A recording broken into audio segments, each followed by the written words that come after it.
Hi అండి. ఇక్కడ నేను హ్యాండ్స్ కటింగ్ చూపిస్తున్నాను చూడండి. హ్యాండ్స్ కటింగ్ కోసం మనమైతే 4 హోల్డింగ్స్లో ఒక క్లాత్ తీసుకోవాలి. చూడండి, ఇక్కడ బ్లౌజ్ పీస్ అటు సైడ్ ఏమో మనం బ్యాక్ పార్ట్ కట్ చేసేసాం కదా. ఇప్పుడు వచ్చేసేసి హ్యాండ్స్ హోల్డింగ్స్ మనకి వెళ్ళి ఉండాలి, ఓపెన్స్ ఆపోజిట్లో ఉండాలి. ఈ హోల్డింగ్స్ని ఇప్పుడు ఇలా మడత పెట్టేసుకున్నాను చూడండి. ఇక్కడ నేను 3 హ్యాండ్స్ అంటే 3 బ్లౌజ్ పీసులు కట్ చేస్తున్నాను. అందుకనే మీరు పర్టికులర్గా అబ్జర్వ్ చేయండి, నీట్గా ఎలా కట్ చేయాలి అనేది ఈరోజుటి వీడియోలో చూపిస్తాను. ఇక్కడ చూడండి, 3 బ్లౌజ్ పీసెస్ నీట్గా సర్దుకు పెట్టుకొని హోల్డ్ చేసుకున్నాను. ఈ రెడ్ కలర్ పీస్ అనేది కొంచెం పెద్దగా వచ్చింది, అందుకని అది ఓపెన్ అయింది, కానీ కింద కూడా సమానంగానే ఉన్నాయి. ఇప్పుడైతే ఎల్ స్కేల్ హెల్ప్తో స్ట్రైట్గా ఒక లైన్ గీసుకుంటున్నాను. అది వేస్టేజ్ క్లాత్ కోసం. ఇది చూడండి, మొత్తం కూడా అన్ని క్లాత్లు కూడా వేస్టేజ్ కట్ సెట్ అయిందా లేదా చూసుకొని ఒక లైన్ గీసుకోండి. నెక్స్ట్ వచ్చేసి తిప్పి మడతేసి కుట్టడానికి 1 ఇంచు, అంటే మడత పెట్టి చేతి పని చేస్తాం కదా, చేతి పని కోసం 1 ఇంచు వదిలేసేయండి. ఇలా వదిలేసి ఏ టేప్ కొలత టెన్షన్ లేకుండా హ్యాండ్ మన ఆది బ్లౌజ్ ఇచ్చారు కదా, ఆ ఆది బ్లౌజ్ బట్టి కుట్టేద్దాం. చూడండి, ఇక్కడ చూడండి హ్యాండ్ ఎంత ఉందో ఒకసారి ఇట్లా ఆది బ్లౌజ్ ఉంది కదా, ఆది బ్లౌజ్ బట్టి సేమ్ యాజ్ ఇట్ ఈస్గా ఇప్పుడు మనం ఖర్చులకు ఒక లైన్ గీసాం కదా, ఆ లైన్ మీద నుంచి షోల్డర్ కుట్టు ఎక్కడికి ఉందో అక్కడికి ఒక మార్కింగ్ చేసుకోండి. అలా మార్క్ చేసుకొని ఆ మార్కింగ్ బట్టి లైన్ గీయండి ఒకటి. నెక్స్ట్ ఖర్చులకి ఒక 1/4 ఇంచు మళ్ళీ పైకి ఒక లైన్ గీయండి. ఖర్చులకి ఒక 1/4 ఇంచు అయితే సరిపోతుంది ఫ్రెండ్స్. చూసారు కదా, మనకి బ్లౌజ్ హైట్ వచ్చేసింది. ఇక్కడ బ్లౌజ్ హ్యాండ్ హైట్ వచ్చేసింది అనమాట. ఇప్పుడు హ్యాండ్ లూజ్ చూస్తున్నాను చూడండి.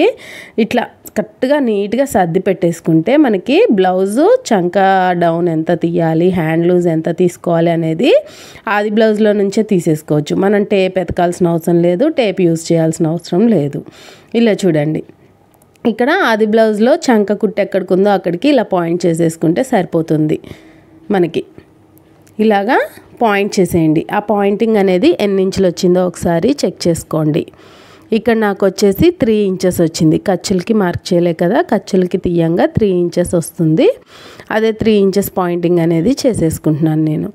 1కి 2 సార్లు చెక్ చేసుకోండి. చెక్ చేసుకున్నాకే మార్క్ చేయండి. చంకలో కనుక అటు ఇటు అయిందనుకోండి మనకి చెయ్యి చంక అనేది పికప్ అవడం జరుగుతుంది. కాబట్టి ఒకసారి 1కి 2 సార్లు చెక్ చేసుకోండి. టేప్ పెట్టి చూసారంటే పెద్ద సైజు వాళ్ళ వీళ్ళు చిన్న సైజు వాళ్ళ తెలిసిపోతుంది మనకి. చిన్న సైజు వాళ్ళు అయితే 2.5 దాకా వస్తే సెట్ అయిపోయినట్టే. ఇది పెద్ద సైజు వాళ్ళు కాబట్టి 3 ఇంచెస్ 3.5 వస్తే సెట్ అయిపోయినట్టే అనమాట. ఒకసారి టేప్తో కూడా కొలుచుకొని చెక్ చేసుకుంటూ ఉంటే మనకి డౌట్ కూడా క్లియర్ అయిపోతుంది. ఇక్కడ నాకు ఫస్ట్ అయితే కరెక్ట్గా రాలేదు, తర్వాత మళ్ళీ చెక్ చేసుకుంటే సరిపోయిందనమాట. ఇక్కడ 3 ఇంచెస్ అనేది తీసుకుంటున్నాను ఇప్పుడు నేను. చూడండి, ఒకసారి మనం టేప్తో కొలిస్తే పాయింటింగ్ అనేది మనకి అర్థమైపోతుంది. ఎంత వచ్చింది, ఇది సరిపోద్దా లేదా అనేది అర్థమైపోతుంది. సరిపోదు అనుకుంటే కనుక మనం బ్లౌజ్ని కరెక్ట్గా ప్లేస్ చేయలేదనేది అర్థమైపోద్ది. ఇప్పుడైతే చంక డౌన్కి ఒక లైన్ గీసాం కదా మనం, హ్యాండ్ డౌన్కి. హ్యాండ్ డౌన్ ఇప్పుడు ఆర్మ్ రౌండ్ లూజ్ ఎంత ఉందో ఒకసారి కొలుచుకోండి. ఇలా ఆర్మ్ రౌండ్ లూజ్ ఎంత ఉందో బ్లౌజ్ పీస్ తీసుకొని ఖర్చులతో సహా బ్యాక్ పార్ట్ సైడ్ పట్టుకోండి. ఖర్చులతో సహా పట్టుకొని చివరి కుట్టు ఎక్కడికి ఉందో అక్కడికి చూసుకోండి. ఇక్కడ నాకు వచ్చేసి 9.2 దాకా వచ్చేసింది. అదే 9.2 దాకా ఇక్కడ నేను పెడుతున్నాను. ఇలా చూడండి, ఆర్మ్ రౌండ్ అనేది ఇలా క్రాస్గా తీసుకోవాలి. ఇలా తీసుకొని 2 ఇంచెస్ ఖర్చులు తీసేసుకుంటే సరిపోతుంది. కింద కూడా 2 ఇంచెస్ ఖర్చులు తీసేసుకున్నాను. ఇప్పుడు మనకి హ్యాండ్ లూజ్ ఎంత ఉందో ఒకసారి టేప్తో కూడా చెక్ చేసుకుంటున్నాను నేను. టేప్తో పెట్టింది మనం ఎగ్జాక్ట్లీ పెట్టింది కరెక్ట్గా ఉందా లేదా చెక్ చేసుకున్నాను. ఎగ్జాక్ట్లీ ఉంది. 1కి 2 సార్లు చెక్ చేసుకొని మరి మార్కింగ్ చేసుకోండి ఏది చేసుకున్నా కానీ. ఇప్పుడైతే 1 ఇంచు ఇప్పుడు నేను అక్కడ పాయింట్ చేశాను చూడండి. 1 ఇంచ్కి పాయింట్ చేసేసి ఆర్మ్ రౌండ్ లూజ్కి స్కేల్తో ఇలా స్ట్రైట్గా ఒక లైన్ గీసేసుకొని ఇప్పుడు టేప్ని ఆర్మ్ రౌండ్ లూజ్ ఎంత ఉందో అంత ఫుల్గా పెట్టేసేసి దాంట్లో సగానికి మార్క్ చేయండి. అలా సగానికి మార్క్ చేశాక మళ్ళీ టేప్ని పట్టుకొని మళ్ళీ సగానికి మార్క్ చేయండి. ఈ సగం మార్కింగ్లు ఎందుకు అంటే ఫస్ట్ ఈ మిడిల్ మార్కింగ్ వచ్చేసి మనకి ఫ్రంట్ లోతు తీయడానికి, ఈ చివరి మార్కింగ్ వచ్చేసేసి బ్యాక్ కరువు తీయడానికి. ఇప్పుడు నేను ఆర్మ్ రౌండ్ స్కేల్ యూజ్ చేస్తూ ఎలా కరువు తీస్తున్నానో చూడండి ఒకసారి. ఇప్పుడైతే ఆర్మ్ రౌండ్ స్కేల్ యూజ్ చేస్తూ రెండో కర్వ్ పాయింటింగ్ చేసాం కదా, ఆ పాయింటింగ్కి ఆ 1 ఇంచ్ పాయింటింగ్కి ఖాయం చేసుకుంటూ ఇలాగా ఆమ్ రౌండ్ స్కేల్తో ఇలాగా గీసేయండి. ఇప్పుడు నేను వీడియోలో చూపిస్తున్న విధంగా ఆమ్ రౌండ్ స్కేల్ని అలా ప్లేస్ చేసుకుంటే మీకు చంక బుంగలు, చేతి బుంగలు అనేవి రావు.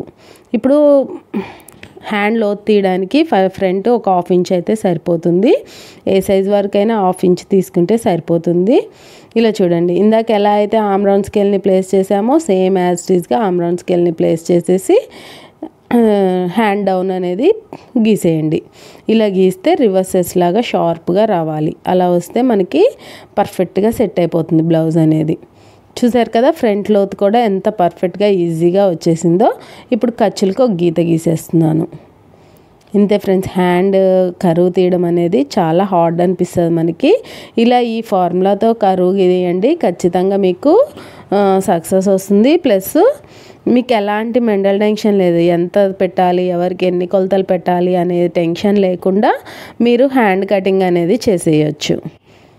ఇక్కడ నా వీడియోలో ఎలాంటి టెన్షన్స్ లేకుండా హ్యాండ్ కటింగ్ అనేది చూపించాను కదా. మీకు నచ్చినట్లయితే ఒక లైక్ ఇవ్వండి ఫ్రెండ్స్. ఇక్కడ చూడండి, 3 బ్లౌజ్ పీసెస్ కాబట్టి చాలా మందం ఉంది. కత్తెర సపోర్టింగ్ అనేది చేయట్లేదు. కత్తెర సపోర్ట్ చేసే అన్ని బ్లౌజ్ పీసెస్ అయితే పెట్టుకొని కట్ చేసేసుకోవచ్చు. మీకు కత్తెర సపోర్ట్ చేస్తే కనుక 5-10 బ్లౌజెస్ కూడా ఒకేసారి కట్ చేసేసుకోవచ్చు మీరు. ఇక్కడైతే హ్యాండ్ కర్వ్ జాగ్రత్తగా కట్ చేసుకోవాలి. మనకి కత్తెర సపోర్ట్ చేయట్లే కాబట్టి ఇంకా జాగ్రత్తగా ఉండాలి. కర్వ్ అనేది కొంచెం అటు ఇటు అయినా కానీ హ్యాండ్ బుంగ వచ్చే అవకాశం ఉంటుంది. చాలా జాగ్రత్తగా, వెనకైతే చాలా షార్ప్గా ఉంటుంది కదా, అందుకని వెనక పట్టుతో చాలా జాగ్రత్తగా కట్ చేసుకుంటున్నాను చూడండి. ఇంతేనండి హ్యాండ్ కర్వ్ అనేది. బ్లౌజ్ మొత్తం ఫినిషింగ్ హ్యాండ్ కర్వ్లోనే లుక్ వస్తుంది. హ్యాండ్ కర్వ్ కొంచెం అటు ఇటు అయినా కానీ చంక దగ్గర ముడతలు రావడం, చంక పీక్కపోవడం, చేయి దగ్గర పీక్కపోవడం అన్నీ అలాంటివి చాలా ప్రాబ్లమ్స్ వస్తాయి. మనకి హ్యాండ్లోనే వచ్చేస్తుంది చాలా వరకు ప్రాబ్లమ్స్ అనేవి. అందుకని ఆ ప్రాబ్లమ్స్ అన్నీ ఇలా కట్ చేసుకుంటే మీకు ఏ ప్రాబ్లం లేకుండా ఈజీ మెథడ్లో అయిపోతుంది. ఎలాంటి కొలతల టెన్షన్ లేకుండా కూడా చెప్పాను అనుకుంటున్నాను. మీకు కనుక నచ్చుంటే కనుక ఖచ్చితంగా లైక్ చేసి మన ఛానల్ని ఇంకా నలుగురికి షేర్ చేయండి.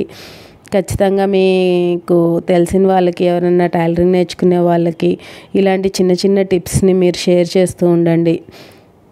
చూడండి, హ్యాండ్ లోత్ అనేది కట్ చేస్తున్నాను. ఇప్పుడు నేను హ్యాండ్ లోత్ చూసారా, ఫ్రంట్ బ్యాక్ అనేది చాలా షార్ప్గా రావాలి. అలా వస్తేనే హ్యాండ్ లోత్ అనేది మనకి పర్ఫెక్ట్గా సెట్ అవుతుంది. ఇది ఫ్రంట్ పార్ట్ అని తెలియడానికి నేను F1 రాసుకుంటున్నాను. ప్రతి బ్లౌజ్ పీస్ మీద కూడా రాసుకున్నాను చూడండి. 3 బ్లౌజ్ పీసెస్ ఒకేసారి కట్ చేయడం చూపించాను నేను. ఎక్కడ స్కిప్ చేయకుండా చూడండి. మీకు నచ్చుంటే కనుక ఒక లైక్ ఇవ్వండి. Thank you.